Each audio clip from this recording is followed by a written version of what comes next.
പരിശുദ്ധാത്മാവേ എന്നിൽ വന്നു നിറയണമേ. പരിശുദ്ധാത്മാവേ കൃപ ചൊരിയണമേ. പരിശുദ്ധാത്മാവേ ശക്തി പകരണമേ. പരിശുദ്ധാത്മാവേ കൃപ ചൊരിയണമേ. പരിശുദ്ധാത്മാവേ ശക്തി പകരണമേ. കാരുണ്യമായി നമ്മുടെ കൂടെ വസിക്കുന്ന പരിശുദ്ധ പരമദിവ്യ കാരുണ്യനാഥനായ ഈശോയ്ക്ക് സ്നേഹനാഥനായ ഈശോയെ, ഈ 3 മണി സമയം കർത്താവേ, നിന്റെ വലിയ കരുണ, അനന്തമായ കരുണ ഞങ്ങളുടെ മേൽ ചൊരിഞ്ഞ സമയമാണ്.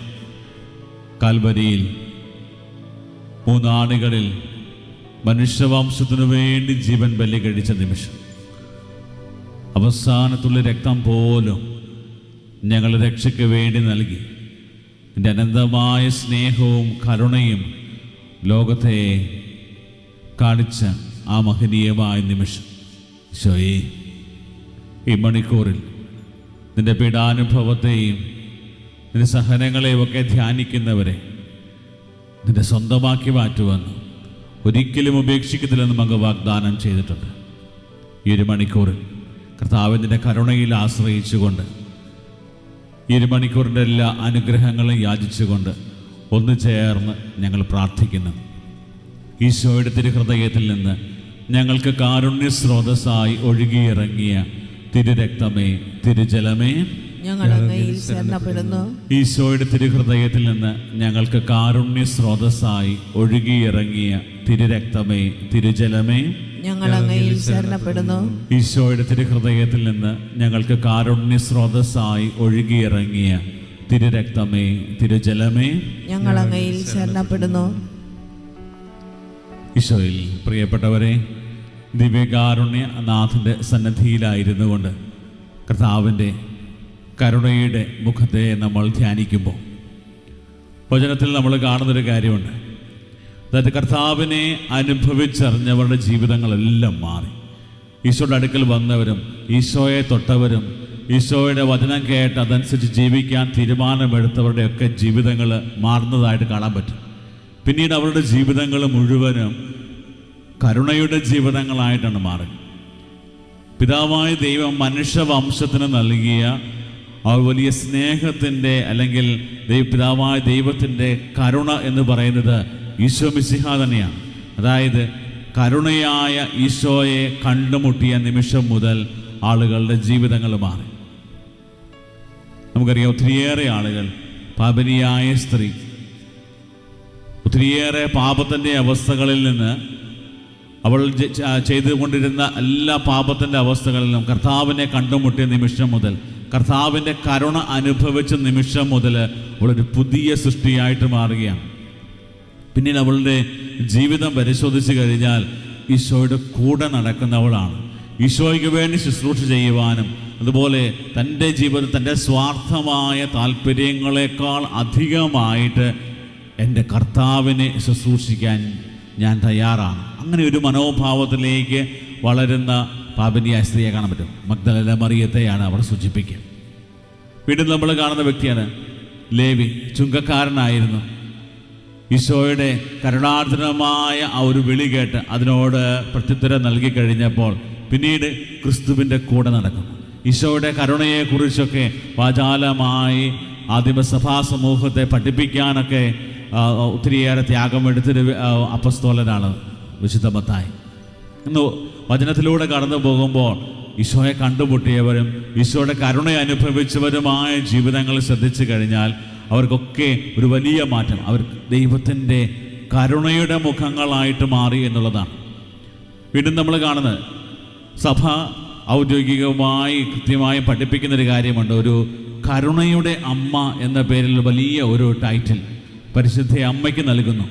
പരിശുദ്ധ അമ്മയ്ക്ക് കൊടുക്കുന്നൊരു വലിയൊരു വിശേഷണമാണ് പരിശുദ്ധ അമ്മ കരുണയുടെ മാതാവാണ്.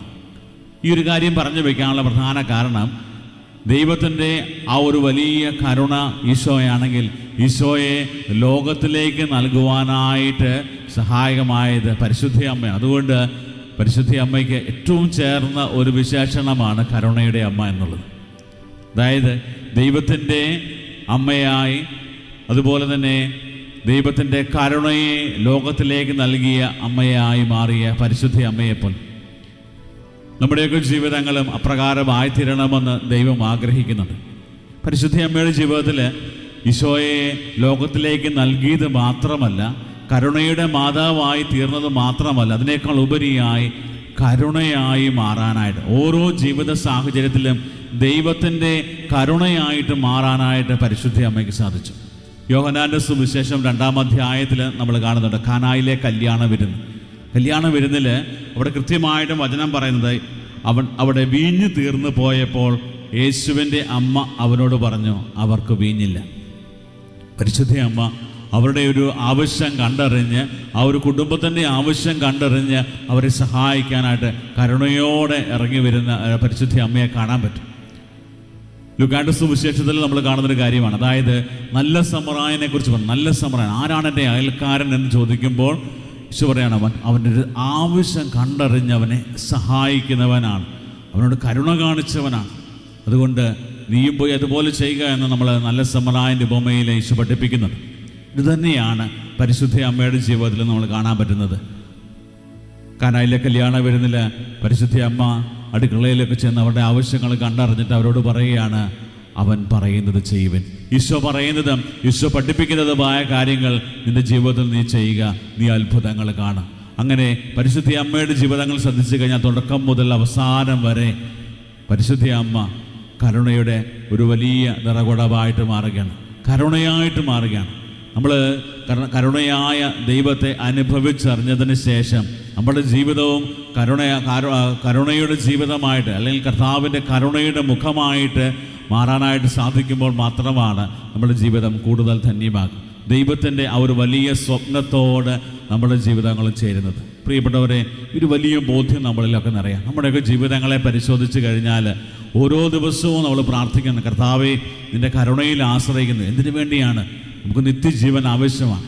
നിത്യജീവന് വേണ്ടി കർത്താവിൻ്റെ കരുണയിൽ ആശ്രയിക്കുന്നു. കർത്താവ് ഞങ്ങളുടെ കഴിവുകളോ ഞങ്ങളുടെ മേന്മകളോ ഞങ്ങളുടെ അധികാരങ്ങളോ ഒന്നുമല്ല, അതിനേക്കാൾ ഉപരിയാണ് നിൻ്റെ ദയ. നിൻ്റെ ദയയിലാണ് ഞങ്ങൾ പൂർണ്ണമായിട്ടും ആശ്രയം വയ്ക്കുന്നത്. അങ്ങനെ ആ ഒരു വലിയ ബോധ്യത്തോടെ കർത്താവിൻ്റെ കരുണ നമ്മുടെ ജീവിതത്തിൽ ലഭിക്കാൻ വേണ്ടി നമ്മൾ ഓരോ നിമിഷവും പ്രാർത്ഥിക്കും. ഈ ഒരു തിരുമണിക്കൂർ കർത്താവിൻ്റെ കരുണയിൽ ആശ്രയിച്ചുകൊണ്ട് നമ്മൾ പ്രാർത്ഥിക്കുകയാണ്. കർത്താവിൻ്റെ കരുണയിൽ ഞാൻ പൂർണ്ണമായി ശരണം വയ്ക്കുന്നു, ആശ്രയിക്കുന്നു എന്നുള്ള വലിയ ഒരു പ്രാർത്ഥനയോടുകൂടെയാണ് നമ്മൾ ഈ മണിക്കൂറിലൂടെ കടന്നു പോകുക. പക്ഷേ ഇതിൻ്റെ രണ്ടാമത്തെ വശം എന്ന് പറയുന്നത്, കർത്താവിൻ്റെ കരുണ അനുഭവിച്ച നമ്മുടെ ജീവിതങ്ങൾ കരുണയുടെ ജീവിതങ്ങളാണ്.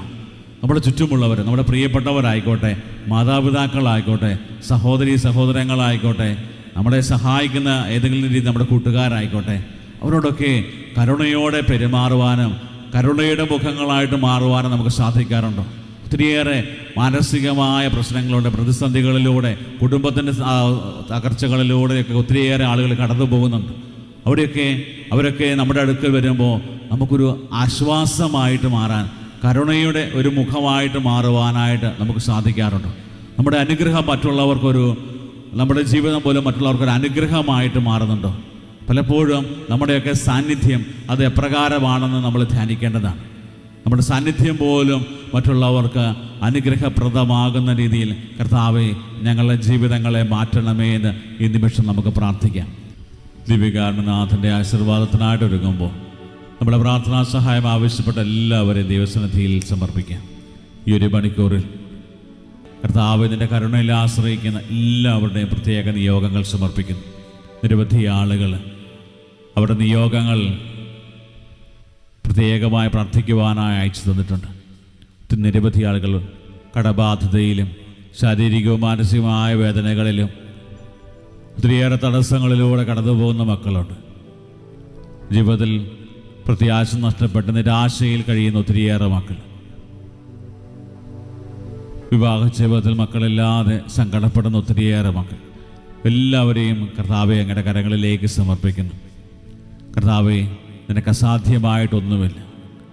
നിന്റെ കരുണയിൽ ആശ്രയിക്കുന്നവരെ നീ ഒരിക്കലും ഉപേക്ഷിക്കാതെ നിന്റെ ചങ്കോട് ചേർത്ത് പിടിക്കുമെന്ന് വാഗ്ദാനം ചെയ്തപ്പോൾ കർത്താവെ, ആ വാഗ്ദാനത്തിൽ ഉറച്ച് വിശ്വസിച്ചുകൊണ്ട് ഞങ്ങളെല്ലാ പ്രാർത്ഥനകളും സമർപ്പിക്കുന്നു. നമ്മുടെ എല്ലാ നിയോഗങ്ങളും സമർപ്പിച്ചുകൊണ്ട് താഴ്ന്ന സ്വരത്തിൽ ദൈവത്തെ സ്തുതിച്ച് കർത്താവിൻ്റെ ആശീർവാദം നമുക്കിപ്പോൾ സ്വീകരിക്കാം.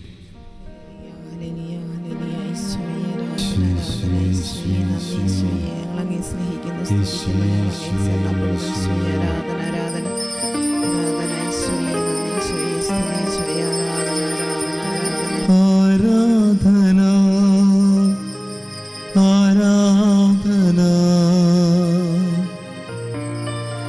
ആരാധന യേശുനാഥ, പരിശുദ്ധ പരമമാ ദിവ്യകാരുണ്യമേ, എന്നുമെന്നും അങ്ങേക്ക് ആരാധന, എന്നുമെന്നും അങ്ങേക്ക് ആരാധന, എന്നുമെന്നും